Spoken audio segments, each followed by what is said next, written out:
When I was a kid growing up in the 1980s, I was obsessed with the TV series MacGyver. No matter how perilous the situation, Angus MacGyver was able to curb disaster and skirt death with nothing but his trusty Swiss Army knife, a roll of duct tape, and whatever items happened to be in his environment. And he was quite the budding polyglot too, with proficiency in American Sign Language, French, German, Italian, Russian, and Spanish. While MacGyver's adventures were obviously fictional, there are three real-life principles we can take from this iconic TV character and apply in our own language learning adventures. Number one, improvise and adapt. Let's face it, MacGyver liked to wing it. He rarely went into a mission with a crystal clear plan. He just jumped in and trusted that he'd figure things out. We should try to do the same thing when we're learning a foreign language. For example, don't overthink vocabulary and grammar when you're trying to speak. Trust your instincts. Sure, you may use the wrong word or conjugation, but chances are good that you will at least be understood. And when you do make an inevitable mistake, you will get valuable feedback on what not to do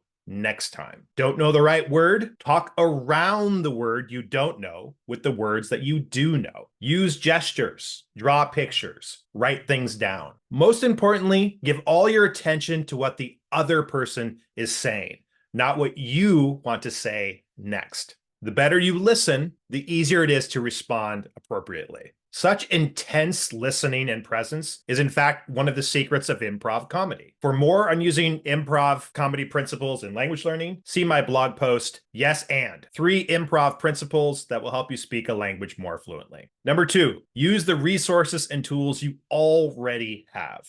MacGyver creatively applied whatever tools and materials were available in his environment or in his pockets. May it be paper clips, chewing gum, shoestrings, matches, birthday candles, you name it, he used it. You can do the same thing when learning your target language. Don't wait until you have the perfect language learning resources to start.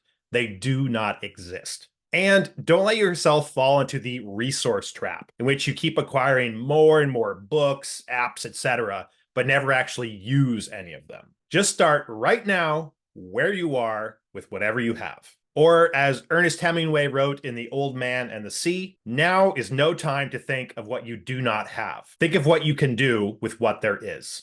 Also, keep in mind that part of what you have today is an almost endless supply of resources online that are just a tap or a click away. See my free Immersion Toolbox at anywhereimmersion.com/toolbox, where you can find the best language learning resources to learn any language, anywhere, anytime. And number 3, build your linguistic Swiss Army knife. The finite set of tools available on MacGyver's trusty Victorinox Tinker Swiss Army knife, a blade, screwdriver, wire stripper, can opener, and bottle opener, allowed him to handle a nearly infinite number of situations. As it's been said of MacGyver, no agent does more with less. It turns out that you can do a lot with a little in foreign languages too. Research shows that a small number of high-frequency words account for the vast majority of the language that you will hear, read, and say on a daily basis. For example, on average, the most frequent 100 words account for 42% of written materials. The most frequent 500 words account for as much as 72%. The most frequent 1,000 words takes you up to nearly 86%. 2,000 takes you to 96%. And then 3,000 takes you to 98%. As you can see, the law of diminishing returns quickly sets in the higher up you go. Now, this doesn't mean you shouldn't continue to expand your vocabulary as you learn a language. Of course you should. But this does mean you should start with high frequency vocabulary first. But keep in mind, you should also focus on mastering the following things when you start out in a language. Number 1, personally relevant terms. Learn the words you need to talk about your own job, interests, family, etc., even if some of these words are relatively rare. Number 2, common collocations. Certain words are frequently used together, so learning these as chunks helps you sound much more natural and fluent right out of the gate. And number 3, conjugations for I and you. Some languages, especially Romance languages like Spanish, have lots and lots of conjugations for verbs. In the very beginning, I recommend focusing on the conjugations for just I and you, since in the vast majority of situations, you'll be talking about yourself and the person that you're speaking with. The other conjugations are important too, of course, but those can wait a bit.